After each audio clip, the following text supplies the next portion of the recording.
By now, I'm sure you're familiar with LinkedIn, but how do you really get the power out of LinkedIn? Welcome to Fortify Live with your host, Ford Saeks.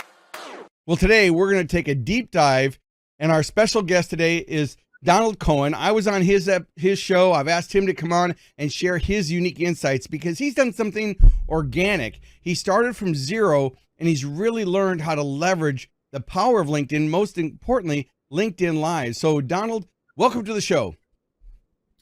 Well, thank you so much, Ford, for having me. I'm honored and even more excited after you came on my show and I realized what a thought leader you are and how focused on the future and how my vision and your vision are so aligned. With that said, I retired from my career of founding my own companies for 37 years and gravitated to LinkedIn because I still felt I was as relevant and more relevant and had an opportunity in front of a huge audience to share, learn, and grow. And since my prior background was products, I found that it was harder to commoditize people as it is products, so it was open field. But just fast forward, did really good on traditional LinkedIn, which I think is posting, commenting, liking, making connections, everything that everybody else does. But when I discovered live streaming about 2 years ago, and I've done 700 live streams of an hour each over 730 days, you really get to know the nuances, the facets, and the depth and the richness of how this can be huge to amplifying your reach, to magnifying the leverage you have. LinkedIn Live has 24 times the comments as organic video. Not only do you build an audience, but you develop a community and leveraging people doing the same things together, the knowledge share. So anyways, my focus now is helping people accelerate their LinkedIn proficiency, but more importantly, dovetail it with a live streaming strategy. And I've launched 20 new shows from people who never even were on a live stream 5 months ago. So anyways, a quick catch up. No, that's fantastic. And so for those of you watching, we are live right now on LinkedIn. We're also live on Facebook and YouTube. So put your comments in below. We'll be answering them live if we get a chance through this episode. And for those of you listening, this is also the audio for the Business Growth Show podcast. So this is Donald Cohen. You can reach him at doncohenconsulting.com. Of course, first name. Now I'm going to continue with the show calling you Don, but just for the slide that people had, the full name was Donald Cohen.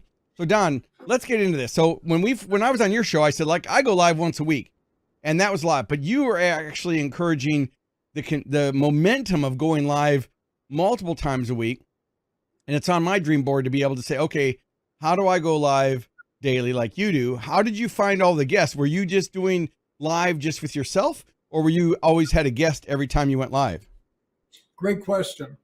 I always had a guest. I did my first live streams naturally by myself.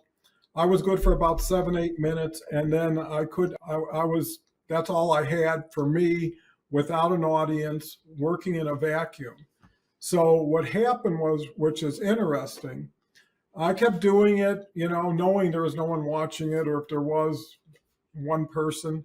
A lady, Tara L. Gooch, who's just doing fabulous now, reached out. She had never done a live stream and says she was kind of intrigued. And we had a Zoom call, which was Thursday, and Friday she became a guest, and we did one every Friday for 6 months. And then she just blew up. I mean, speaking, books, you name it. She had exposure that she had never realized. It's really like a tailwind. So, how do you do it? Is I got 6 different Tara Gooches. Right. So I had Sarah Dawkins on Sunday. I had Leslie Flowers on Saturday. I had Kelly Sinecki on Thursday. So you just needed 6 anchors who wanted a show every week. And then eventually the show became a 3-person show. So over 700 shows, I must have had 1,000 guests, even though probably 60% were the same 6. Right. And I think just like you start the show, which Sharon, this is going to be here, this is going to be there, this will be a podcast. It's cost and time efficiencies that win the day for both parties that live streaming really serves. So the ability to repurpose content, the ability to learn from people that you would never have hour-strong conversations with. And you know what's so fascinating is individuals like you who spend so much time dispensing great knowledge and experience sometimes enjoy the idea of being challenged by a question in the moment. Exactly. By not having preparation, and how do they respond? How good are they? But here's the other beauty, is how you help others helps you by how you help others in front of other people. Right? And there's so Yep. many people have a show and all they want to do is talk about themselves and what they do. Yeah, and and that's how not great really a they are. show, right? I mean, you know, we have listeners that are C-level executives, brand owners, associations, franchise brands, franchisees, and everything in between. We've got a lot of speakers, authors, experts, and trainers that follow, you know, some of the things that I'm doing. And what I would say is all social media websites are just databases, and you want to fish where the fish are. One of the things I like about going live on multiple platforms is it gives a chance for people to experience the show with whatever platform they're most comfortable with. And then we take excerpts of it using AI and put it on TikTok and a few other places. And so, you know, if you come, there's no shortage of ideas. You know, when people ask me, well, how do you come up with concepts? I always tell them, start with the top 25 questions you get asked most frequently. So if you're listening to this and you own a business, you can go live. You should go live on LinkedIn talking about the top challenges and the overcoming the challenges and solving the problems of your target ideal client. Yeah, and you have to realize the playing field you're on. If there's 1 billion people registered on LinkedIn, and then you add Facebook and YouTube and everything else, there's billions. Why not be specific to everything you're doing so that people know when they come to your show or when they align with you, you're already there? The other element is being consistent, because it's all about competitive advantage, right? No one has Yes. control over the platform, but if I show up every day, which I did for for about 20 months, 7 days a week, and then about 3 months ago, I decided to take weekends off. Actually, I'm working harder, but now I'm reviewing, reflecting, and planning, as opposed to just being in a rotation that never ends, is the nuances of knowing how strategic pairing could do. Like knowing Ford, I already know people like Todd DeWitt, Bob Berg, that would be a great show, right? And when you always got the other half and all you got to do is find the right half, now you have value as a strategic networking connector. But more importantly, you're going to have more camaraderie, more interchange, more emotion. What you're looking to do is generating energy, right? That transfers well. And at the end of the hour, people say, man, I am so turned on. You know, I'm so excited. And that's why. Versus here's some knowledge. Right. Because they can get that anywhere. I always look at it where there's 4 levels, right? Level 1 is information. You know, level 2, well, level 1 is data. Level 2 is information that's kind of sorted. Level 3 is knowledge, and level 4 is wisdom. So how do you go from data to wisdom? And really, as an expert, you want to be using knowledge and wisdom, because, you know, knowledge isn't power, it's the application of knowledge. And the people who think they know everything but don't know what they don't know, those are the scary ones that whoops, I hit the laugh button instead of the wrong button. So let's do the sound effect right there. We go. That was the button I was aiming for. But the key here is, you know, there's no shortage of challenges out there. And the reason I recommend that people go live on LinkedIn, whatever your business, retail, wholesale, manufacturing, you can use it for communication, is it establishes you as an expert. And when you have expert guests on, like you're saying, I mean, I was able to have Peter Cuneo, who was the former CEO of Marvel Studios. Yes, Marvel Studios. And, he was telling me about Iron Man and Spider-Man and all the different stories. How would I get a chance to talk with Peter Cuneo, who took the company from 300 million to 4 billion before he retired and sold out? And so, I get a chance to use experts and experts like you. I mean, you and I didn't know each other. I think I talked to someone who said Tom DeWitt it was, and he said, hey, you should look at what Don's doing. And I'm like, well, he's going live every day. I want to find out how he did it, right? So I get on your show and you get on this show. So it's all about, there's no shortage of ideas, but you have to be the conduit. And so my show, my identity is all around business growth. And it's the 3 buckets. Bucket 1, delivering the product or service, making sure that you're doing it effectively. How do you create compelling value propositions, and how do you connect that to your market? Bucket 2 is leadership. Well, Don, we know that leadership is culture, leadership, management, team building, communication, dealing with change. That's a whole tons of stuff there. And then, of course, we have the marketing and sales, which is how do we create the lead and how do we capture the lead? What do you see as exciting for you moving forward? Well, that's a great question too, because I do believe I cracked the code. And I can see now what other people do in a different light, which is I can just see by interactions, where if someone's doing all this work, and if you look at their posts, which is usually the video that they're doing or live stream, 4 likes, 2 comments. What it tells me is they're working so above ground that they haven't focused on building the foundation, which is community. Because if you build the right community, your show gets better if the people who are really into it are there with you, supporting you. And people, again, like you say, don't know what they don't know. And I can see people's profile, and within 3 minutes, I know 6 things that they could do in about 3 minutes and change everything because they don't realize the integration of profile. Whatever you do on LinkedIn gets anybody's interest, they're going to go to your profile. Well, if you don't have a picture that's attractive, if you don't have, they give you so many letters. I happen to use the last one because there's always a punctuation mark and emoji I could finish it off with. But if you had a billboard, why wouldn't you use all of it? And not to just promote yourself, but to describe. My practice, just as a quick, usable, actionable tip, is the 3 elements of a quality profile is what do you do for them, right? How do you do it? And what will they get from it?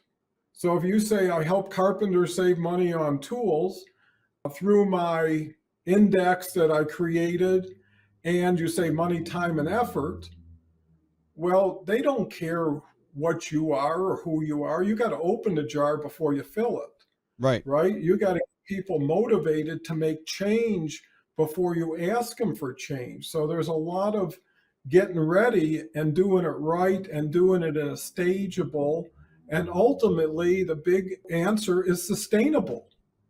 Can you do a live stream every day for 500 days? And the answer is yes, if you make it as comfortable, as easy, as stressful as you can. And the reason my show was able to do it, I had no preparation, right? I start the show at the time. I have no homework when the show's over. And for that hour, I get to choose whoever I want to learn from. And I've had some people who have just been amazing people. It's almost like an hour of free consulting or therapy if they were mental health professionals. And that typically was the most valuable hour of my day. The hard part is scheduling your life around the same hour every day for a year and a half, right? And that meant all appointments had to be in the afternoon. All travel had to be in the afternoon if you wanted to keep it up. But it was fun. And if you said, could you do 500 days in a row? And I started, no way. But I can do one day, one show, one person at a time. Here's the other thing. time is primary to you being good enough. Right. It's not you want something or need something, is do you deserve it? Have you earned it? And if you do more faster in less time, right, or consistently, you're going to learn that much faster. And you only have to learn a little piece every day multiplied by so many. And then when you back off, it's even more fun. And you launch all these people. And it's so, to your question, going into the future, I challenge anybody to, I've got some programs on my website, actually two real simple ones. And one's only less than $300 for 2 shows and a collaboration group twice a month. Everything I do is month to month because I always want a choice with everybody I'm working with, and it builds accountability on both sides. And the idea is to really get people at low-hanging fruit, make them believers, with the ultimate goal of building a strategic relationship somehow and really making a major impact, because it's transformational. And I know a lot of people use that word freely, but when you see how people who kind of gave up on their future or thought their future had passed them by because they didn't have access, they didn't have their true voice being heard in the right places by the right people because of gatekeepers. I agree so much with what Ford says. Everybody should have their own live stream, because however you're communicating, this is the most efficient. Plus, you're leveraging LinkedIn if you have any exposure to it and getting benefits. So yeah, the future is unbelievably bright. Yeah, and I think for those of you listening, again, we're talking to Donald Cohen. You can find him at doncohenconsulting.com. And, as we talk about leveraging LinkedIn, I always tell people the first thing to do is to go to your profile and make sure your profile is customer centric, meaning that it's not about you. And, if you work for an organization, you may have some best practices that your company wants you to follow. But if you're an entrepreneur or in a business, it's a communication tool and it's social proof. And so a vendor might look at your profile before they do business with you. A customer certainly might. So one, check your profile. Is it professional? Do you have the proper image? Do you have a proper title? Have you changed your header graphic? Have you filled out the About Us section? Have you actually filled out your profile with enough value-added keywords? And then from there, look at your strategy and who do you want to connect with and how do you want to build those connections? What groups do you want to be in? And then from there, once you have your profile and everything set up, then it's okay. We don't want to spam inboxes. I don't just connect with people and, hey, your name showed up on my page, so I thought we'd connect, because, most people you connect with like that, they're just trying to sell you something, which is not, I'm in sales. There's nothing wrong with that. But LinkedIn is with what I have learned years ago. And my mentor on LinkedIn was Richard Bliss. So Richard Bliss has an algorithm study every year that he puts out. And he's who I learned, and he had him on my show a few times. And certainly I've been on his, and he really understood the algorithm part. And one of the takeaways, Don, that he shared with me, which unique, that changed my whole strategy, because if you look at YouTube and Facebook, or now Meta and TikTok and Instagram and Snapchat and Pinterest, whatever the site is, most of those are pump and dump platforms. You're pumping out content and you're dumping it. What makes LinkedIn different, and Don alluded to it earlier, is that it's about the conversation. So if you want traction on LinkedIn, you have to put content that inspires and encourages action.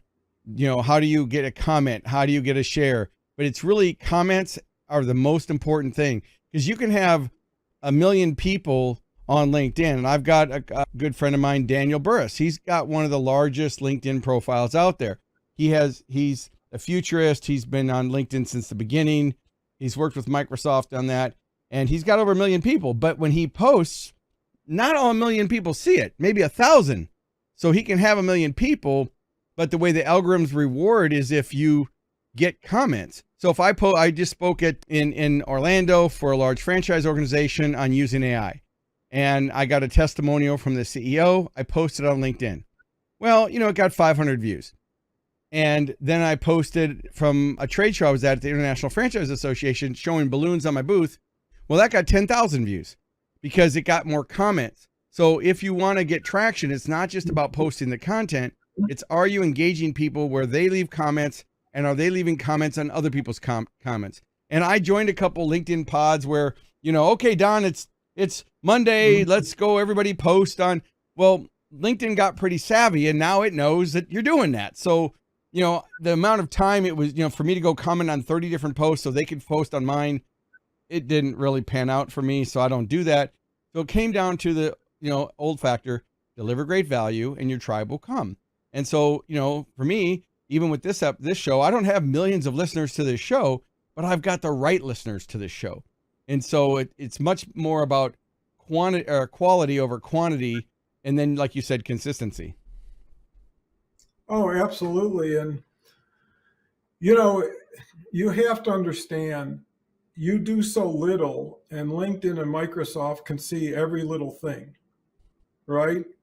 So if you think you're getting away with something or shortcutting something, I mean, to your point with engagement pods, LinkedIn doesn't really care who responded, but who responded to them. And if no one responded to them, they know it was a collective who did it systematically. And actually, under LinkedIn rules, Terms of service. Anything you do that anybody else couldn't do is automation, right? So if you get 20 people together who say, I'm going to post, everybody has to comment 4 lines or whatever, that's a violation. And the key is, I think Ford hits it right on the nose, is who cares about participation if it's not relevant? I won't connect with somebody if I won't have a conversation right after. That's my thing. If there's no future, there's no beginning, and that's only fair to the other person. No sense building expectation. The other thing is, you've got to be authentic and you've got to be ahead of the curve. You can't rest on your laurels. LinkedIn has what they call an SSI score, right? And everybody has a score SSI. And it breaks down your activity in 4 categories and gives you a number, right? If your number is low, your reach is low. When you post in milliseconds, LinkedIn scans it. If it has anything that's terrible, it won't show it. If it passes but is not great, you're going to get like a few people. Now, people think because I've got 37,000 connections, LinkedIn only shares my initial post with maybe 10% of them. It starts at 100. Yeah, and you get pluses and minuses based on all this stuff. So building a community is so valuable, especially a community of like-minded, aligned people, like influencers. Like my community, I created a collaboration group, meets every other Thursday, is only for live streamers. Right now, there's 7 of us, and each one of us can come together and say, well, what'd you do on your show? What'd you learn from this deal? Could be how to schedule an event better. It could be how to build your audience. And everybody, Harvey Tuck, who has the franchise show, he went to #1 on franchise events. He's now partnering with the Franchise Association and they're sponsoring. And it's the people you can attract to your show, right? So if I have Ford on a show and I have Todd on a show, everybody who admires or even aligns with those two say, hey, if it's good enough for them, it's good enough for me. And the reason it's good enough is because, man, that makes me stronger. That makes me smarter. It makes me better. It's not always what you make, it's who you become. And then what you can do with that new you. And when you leverage numbers the right way, and not everybody raises their hand at the right time, but hey, if I'm here for you and you're here for me for the right reasons, we're going to be much stronger together. Plus, there's co-promotional. There's speakers that come on my show. I say, Harvey, you should check this person out. And all of a sudden, you get into the syndication opportunities. It's like, if you come on my show, you're probably going to be on 5 more shows. Right. And the people meet from this show, I'm sure I'm going to pick up 7, 8, 10 great connections, either through comments and everything else. What is that worth? And you got to measure every hour against every other hour, not just for present value, but for future opportunity. And then how many more events can you do? Because I think everybody wants to get away from one-on-one if they can, because that's the least efficient, to doing groups, but having to do a ton of traveling and everything else, to be able to say, hey, I'll do an hour specific and I'll get 100 of the people I really want to talk to in that hour on the screen, because it becomes that much cost and time efficient for them. And the thing is you can do more with less and repurpose it. But here's the thing, you got to understand the strategy. And everything is a strategy. If you got one leg to your stool versus four, if, just doing the event is easy, how do you get people to it? How do you service it afterwards? How do you reach out? How do you it's all this stuff. And so many people are capable if they had 1, 2, 3, 4, 5, 1, 2, 3, 4, 5. And if I can do whatever I'm supposed to do, and it makes it so much better, why wouldn't I buy some vowels? Why wouldn't I get some fresh eyes to take a look and say, hey, what do you got here? I started a program actually the first week where I included a one-on-one consultation about LinkedIn strategy and live streaming. By the time I was done, that person's profile was optimized. That person had a custom button they didn't know existed, went through their newsletter, because it's easy just to point some out, say, do this, versus doing it. And then it's up to them to get it done. And if every time you had questions, you could get answers and quality answers, because it's not like you baked a cake today and you got to bake another one tomorrow. It's the same cake that keeps playing, because once your profile is right, it's right. And why not measure up at 8, 9, 10 on every level? Because everybody thinks, hey, either they don't know any better because they're not doing it right, or they don't care. And either one of those answers is not appropriate. So, it just takes 1 or 2 twists to all of a sudden create something that was not there to something that you can't wait to build on. I look at it like a garden, how you nourish it, how you protect it, how you grow it. It is all about attention, and in the beginning, it's the attention to everybody else. It's the pay everyone and get paid last, because sometimes that's the only way people are going to go to work. Sometimes that's the only way you're going to get things started, is to just sponsor it until you could figure out what it is. And so many people are waiting to think it and plan it before they do it. And the other benefit, if no one's doing it, even someone who's bad looks better than someone who's not doing anything. So, do what you can with what you got, with who you are, and allow yourself to grow into it.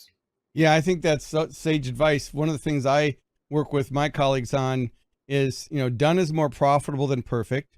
And when I do trainings or keynotes on customer experience or marketing, you don't have to be 100% better than your competition. 1 to 5% better. Like it's not hard to raise the bar just a little bit and have exponential return on investment. And so if you're listening to this episode and you're thinking, well, I might want to go live, and what I would recommend you do is first go to some podcast directories, look for a show for something you're interested in, and become a guest. If you're an expert in Formula One racing, you might go and just be on a podcast about Formula One. That might not be your business, but you need to get comfortable being a guest. I mean, for me, I've got my studio set up. I've got multiple cameras and a switcher, and I can do picture in picture and all these fancy things. But you don't need that. All you need is a webcam and a good microphone and, a quiet room to be able to present in. So one, get out there and be a guest on some podcasts. And so for me, I do this episode and it's a video and it goes on all the platforms. Then we repurpose it. The audio gets extracted and becomes the podcast. So now I have a podcast, the Business Growth Show. I named it differently just so I could differentiate between Fortify Live and the podcast. And I learned this strategy from a guy named Doug Sandler his dad was Sandler Sales, so very famous guy. But Doug is an expert in podcasting.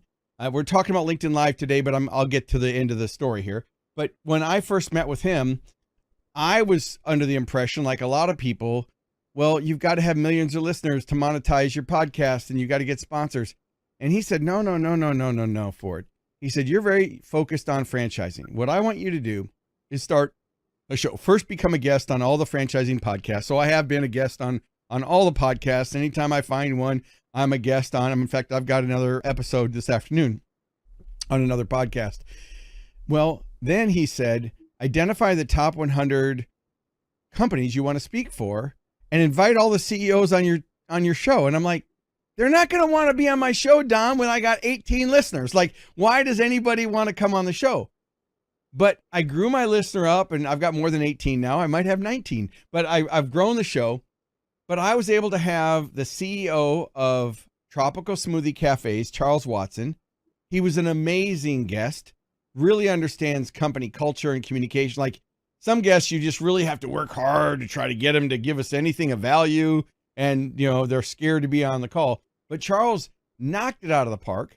Well, I spent an hour with the CEO of Tropical Smoothies, getting to know the guy, getting to see how he does. And then towards the end, after we do the closing of the show, he stuck around for a few minutes. And I said, the next time you have a conference, I'd love to be considered as a speaker for one of your conferences, and I'll send you one of my books. So I'm going to turn on my camera here. So this is my full studio here, and I've got Superpower and I've got Accelerate, which is used in franchising. So I sent him a book along with a letter. He sent it down because he's the CEO. He's not the one who's picking the speakers, He sent it down to the meeting planner. And last month, I spoke in Orlando to his franchisees, and I never would have gotten that relationship or that booking or the spinoff from the booking or by not building that relationship by having him as a guest first. So for those of you out there that are in sales or marketing or business development, having a show positions you as an expert. Having a guest, by authority, you get elevated. So when it was interesting because after all those shows, Peter Cuneo from the Marvel Studios, he's the one who reached out to me. And I'm like, am I reading this right?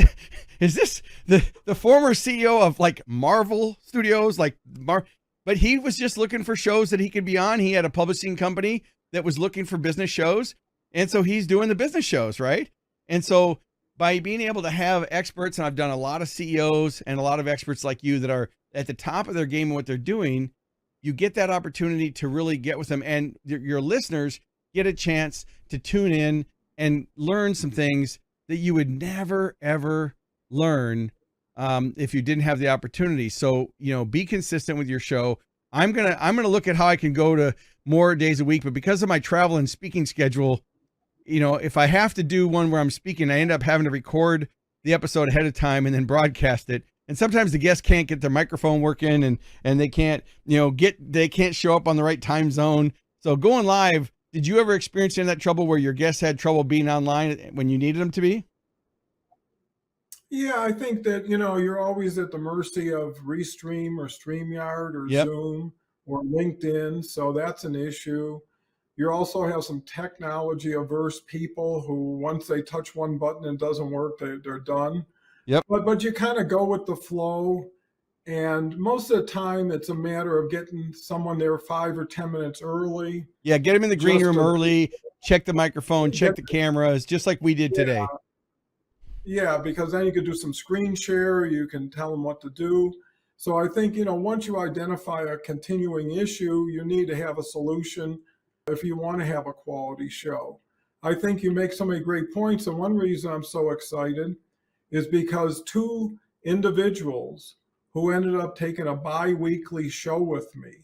And that's what I offer is get on with training wheels with my show, get to learn the format, the chemistry, the audience flow, and then get your own show in a couple months.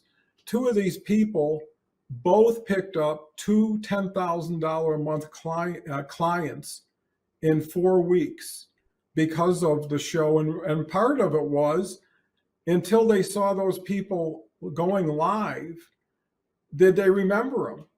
And people came back and says, "Hey, Carl, I didn't know you were still doing this."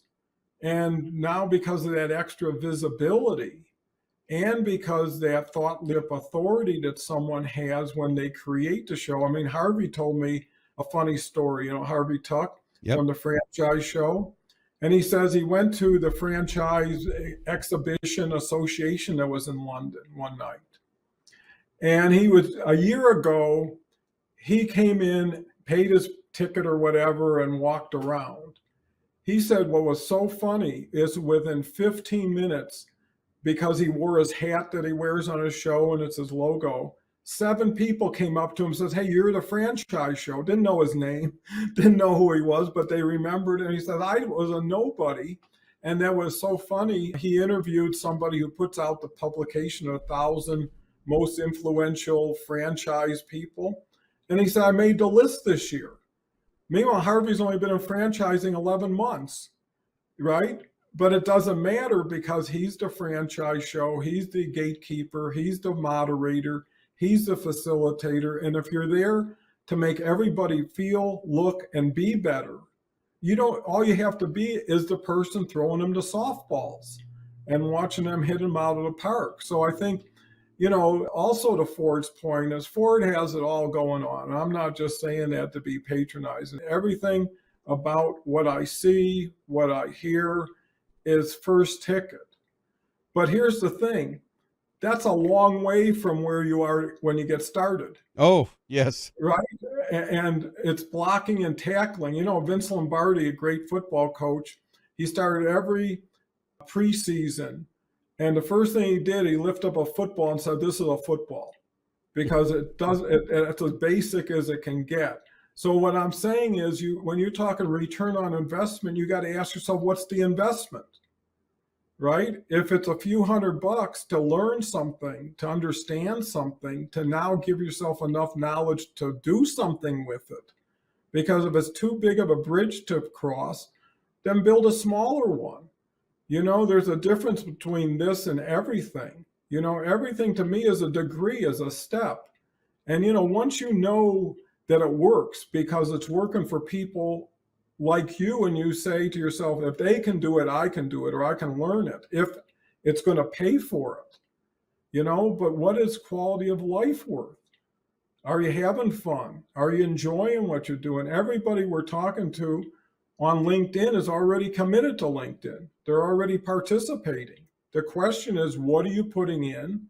What are you getting out? And what do you intend to change in the next 90 or 120 days? And most people spend so much time doing things that the best of their ability, but not to the best of what's available, and compare themselves with everybody else who's going nowhere but making a lot of noise, versus why not get to the point? I mean, how many people would pay you for what you do on LinkedIn, for the time you spend, for the return you get? And I think one has to look at that as, if I can do a little bit less, get a lot more, and see an opportunity how I can apply myself, because what we're really talking about is lead generation, right? Right. And once you get everything you need, now you got to go to work. You got to have time to go to work and then keep doing everything you're doing. So at a certain point, adequate has to come into play, right? How much packaging do you put around a $5 package versus a $5,000 package? And if you say, well, it's this or I'm not going to do it, well, do it. Because not doing it is going to get you nowhere. And, if it's not now, then when is it? If it's not with the people you can do it with, who is it? And at a certain point, you got to check yourself at the door and ask yourself, are you sincere with yourself? And you have to compare yourself to yourself. I mean, one of the things I've learned is certainly by being on social media, and by no means am I considered an influencer. I am in certain segments, but I'm not Mr. Beast with, 300 billion, subscribers. But what I would say is, what some sage advice that I got from my mastermind group was, produce a podcast, write articles, whatever it is. Do it for 6 months, but don't worry about, just be of service. Come being of service. And if you deliver great content, you'll stand out above the noise. Because in this world, and one of my mastermind partners, Dan Thurman, said, social media is like a moving parade, right? When you're at a parade, you see the float that's right in front of you, and the parade moves on, and your focus goes on to something else. And that's what I've really learned about social media, where I used to stress about everything. If my dog barked, I bring up my dog to work. If my dog barked, or I dropped my water in the middle of this episode, and it made a big noise and I had to go pick it up and all I had to do was switch cameras and, and wipe it up. Things like that are going to happen. Now, I didn't stop the show and say, hold on, everybody, I've got to wipe up the floor. You just move on and you deal with it. And so what I've learned is most people worry about what other people think way more than they think about it, right? I mean, I used to manage Les Brown, the motivational speaker, back when he was married to Gladys Knight. I managed his business from 94 to 98. And so as a speaker, Les was like an idol. At the time when I first started, my fees were way significantly lower by a zero than what they are now. I've added some zeros since then. But Les used to say that, start where you are with what you've got. He used to say that a lot. And he was also really inspirational about just doing the best you can, right? Just show up and do it and let the results take care of themselves. So I think if you're worried about what other people, I know what I was going to tell you about Les. He used to say, most people are worried about what other people think, and 80% don't think about you, and the other 20% don't care. So basically 100% of the people that you're worried about aren't thinking about you anyway, right? And of course, I see people that are influencers on TikTok and, they get some nasty comments and trolls and everything. And I'm like, I'm waiting for my first troll so I can say I've made it, right? I'm not edgy enough to worry about. Now, don't troll me, anybody who's listening to this episode. That's not the point. But the point is the world we live in right now, when anybody is a keyboard away, they would say things on a keyboard that they would never say in person, or if they knew who their identity was. But that's just the world we live in. So getting back to the outcome, why should you participate in LinkedIn Lives? One, you should be a guest. One, you should consume the types of content that you want to learn about your topic.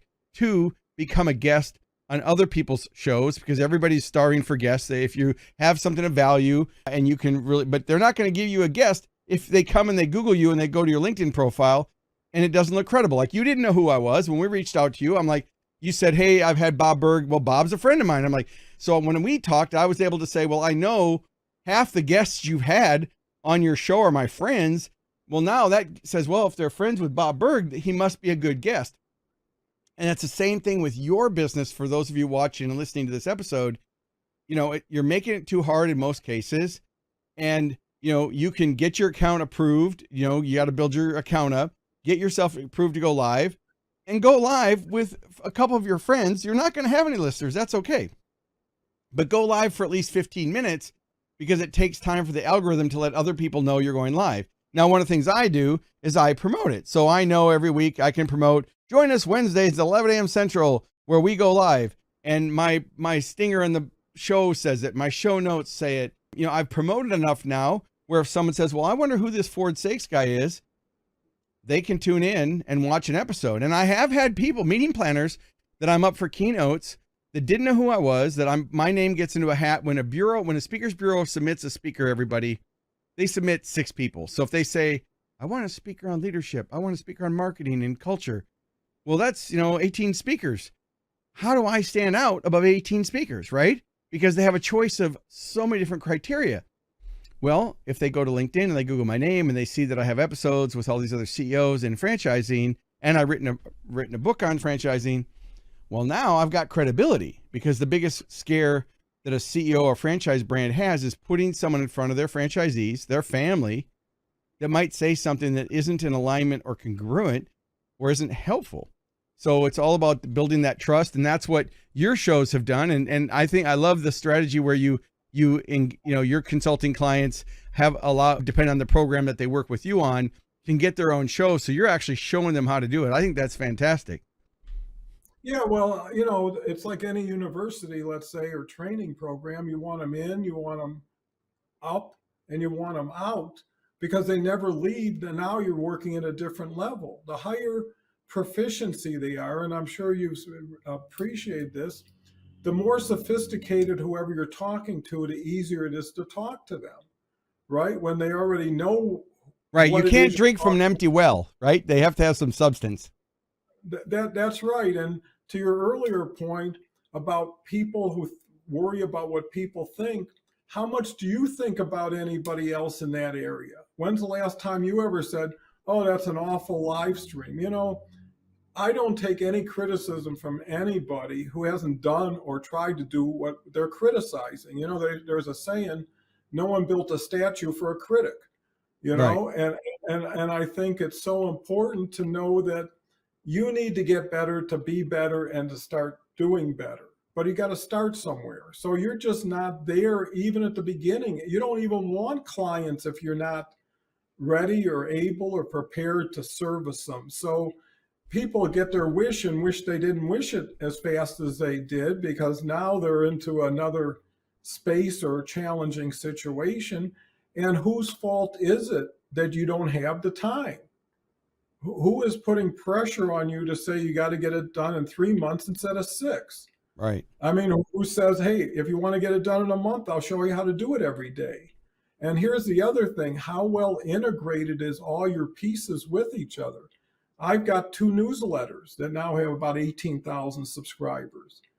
Since I have almost a daily show, every newsletter is a daily newsletter that tells you what's on the next day. Because all you have to do for a daily newsletter is to deal with the day, you know? That's right. And I think if all of a sudden the newsletter points so many people to it every day, and there's people, I do a poll every day, takes me about 20 seconds. And the poll is always about the LinkedIn Live that day, right? If it's women's empowerment, I could say, are you a big supporter of women's empowerment? I get 40 people to say, yes, they're a great person to invite to the show. And, you know, it also creates the inbound to outbound strategy, which means I only address people who have already taken an action towards me before me. So if you look at my profile, maybe 20, 30 people see it every day, but it's probably 7 or 8 I'd like to thank for taking the time, visit my profile. I see we're aligned. You might be a great guest. Where most people now say, well, it'd be great to have a Zoom. No, I think you'd be a great guest on my show. It's like, wow, there's something in it for me. And especially someone who doesn't know anything about live streaming or is intimidated by it, right?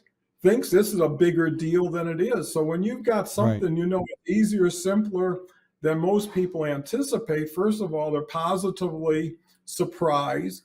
They get super comfortable and they see themselves doing this. So in a lot of cases, it's like a car salesman, you got to give people a test drive. Why not? Because if you know the test drive is going to condition them better for the discussion or the sale, why would you shortcut the process? So there is a stair-step staging. And I agree with Ford. Go into someone's audience. You can sit near the back of the room. You can get right next to the exit, right, and leave. As you get more comfortable, get involved in doing comments, moving closer to the audience. Eventually, reach out to the person who's promoting it, tell them how you feel about it, and they'll probably invite you on as a guest. Do the guest thing enough, and then visualize you being in the host chair.